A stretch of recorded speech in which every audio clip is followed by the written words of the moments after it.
পুরনো বছরের গ্লানি, জীর্ণতা আর শোককে পেছনে ফেলে নতুন আশা ও উদ্দীপনায় শুরু হয়েছে ১৪৩৩ বঙ্গাব্দের পথচলা। ভোরের প্রথম সূর্যের আলোয় সারা দেশে আনন্দ উৎসবে উদযাপিত হচ্ছে বাঙালির প্রাণের উৎসব পহেলা বৈশাখ। ঋতুচক্রের আবর্তনে আসা এই দিনটি জাতি, ধর্ম ও বর্ণ নির্বিশেষে সবাইকে এক মিলন মেলায় একত্রিত করে, যা অসাম্প্রদায়িক চেতনার এক অনন্য প্রতিফলন। গ্রাম বাংলার চিরচেনা চিত্রে পান্তা ভাত, জিলাপির মিষ্টি স্বাদ আর লাঠি খেলার আকর্ষণে জমে উঠেছে বৈশাখী আয়োজন।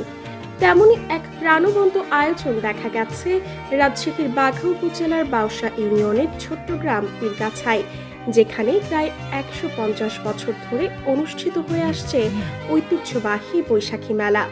স্থানীয়দের ভাষ্য মতে, ছোট পরিসরে শুরু হওয়া এই মেলাটি সময়ের সঙ্গে সঙ্গে ব্যাপক জনপ্রিয়তা অর্জন করেছে।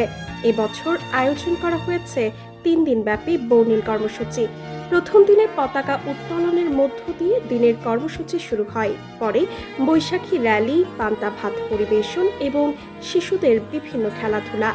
অনুষ্ঠানে উপস্থিত ছিলেন মেলা কমিটির সভাপতি সলেমান হোসেন বাদশাহ, সাধারণ সম্পাদক প্রভাষক নবাব আলী সহ সহকারী অধ্যাপক সোলেমান হোসেন বাদশাহ, ইদ্রিস আলী, মুনসাদ হোসেন, আমিরুল হোসেন, সজীব আহমেদ সহ এলাকার শিক্ষক, শিক্ষিকা ও গণ্যমান্য ব্যক্তিবর্গ উপস্থিত ছিলেন।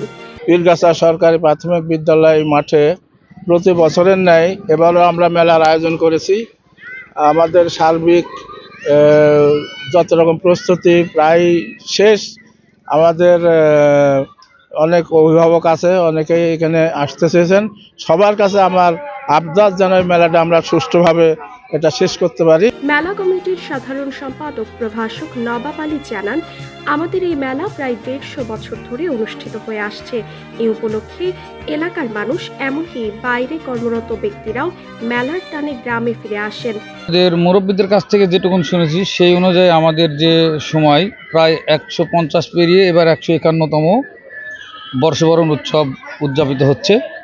আমাদের এই অনুষ্ঠান উদযাপনের মূল উদ্দেশ্য হলো প্রত্যেকের ভিতরে ধর্ম মত নির্বিশেষে, দল মত নির্বিশেষে বন্ধুত্বপূর্ণ সেতু বন্ধন স্থাপনটাই আমাদের মধ্যে মূল উদ্দেশ্য।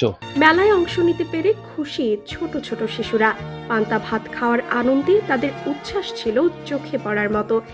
আমি আমার আব্বুর সাথে পিনাসে বেড়াতে এসেছি। এখানে ঘুরে আমার অনেক ভালো লাগছে। আমি আমার বাবার সাথে এসেছি, এখানে এসে আমি পান্তা খেয়েছি, আমার খুব ভালো লাগছে মেলাতে। পীরগাছা সরকারি প্রাথমিক বিদ্যালয়ের প্রধান শিক্ষিকা ঝর্ণা খাতুন বলেন, ছোটবেলা থেকে এই মেলা দেখে আসছি। সময়ের সঙ্গে সঙ্গে এর জনপ্রিয়তা বেড়েছে। আমাদের বিদ্যালয়ের মাঠে মেলা হওয়ায় শিক্ষার্থীরা ভীষণ আনন্দিত থাকে এবং এ নিয়ে তাদের মধ্যে বাড়তি উৎসাহ দেখা যায়। আমার ছাত্রছাত্রীরাও এখানে উৎফুল্লভাবে অংশগ্রহণ করে, খেলাধুলা, সাংস্কৃতিক অনুষ্ঠান প্রত্যেকটা ইয়েতে অংশগ্রহণ করে। তারা খুবই ভালোভাবে আন্তরিকতার সাথে উপভোগ করে। আজকেও খুব সকালে আমি আসার আগে দেখছি আমার ছেলেমেয়েরা এসে সবাই হাজির। মেলার দ্বিতীয় দিনে প্রধান অতিথি হিসেবে উপস্থিত থাকবেন রাজশাহী ৬ আসনের সংসদ সদস্য আবু সাইদ চাঁদ ও প্রধান আলোচক হিসেবে থাকবেন রাজশাহী বিশ্ববিদ্যালয়ের উপাচার্য প্রফেসর ডক্টর মোহাম্মদ ফরিদ উদ্দিন খান এবং আলোচক থাকবেন লেখক ও সাংবাদিক আবুল কালাম মাহমুদ আজাদ। এদিন অনুষ্ঠিত হবে লালন সঙ্গীত। তৃতীয় দিনে থাকবে প্রাথমিক বিদ্যালয়ের শিক্ষার্থীদের সাংস্কৃতিক অনুষ্ঠান ও পালাগান। পুরো অনুষ্ঠানটি সঞ্চালনা করবেন বিটিভির সিনিয়র সাংবাদিক মাহমুদুল হক সুজন। জানা গেছে, প্রতি বছর পীরগাছা ও নওটিকা এলাকার বাসিন্দারা সম্মিলিতভাবে এই মেলার আয়োজন করে থাকেন, যা এখন গ্রাম বাংলার ঐতিহ্য ও সংস্কৃতির এক উজ্জ্বল নিদর্শন হিসেবে বিবেচিত। ঐতিহ্য আর আনন্দের এই মিলন মেলা প্রমাণ করে, সময় বদলালেও বাঙালির শিকড় আজও মাটির সঙ্গে অটুটভাবে জড়িয়ে আছে। রিপোর্ট করেছেন মোস্তাফিজুর রহমান, ক্যামেরায় নাহিদ ইসলাম।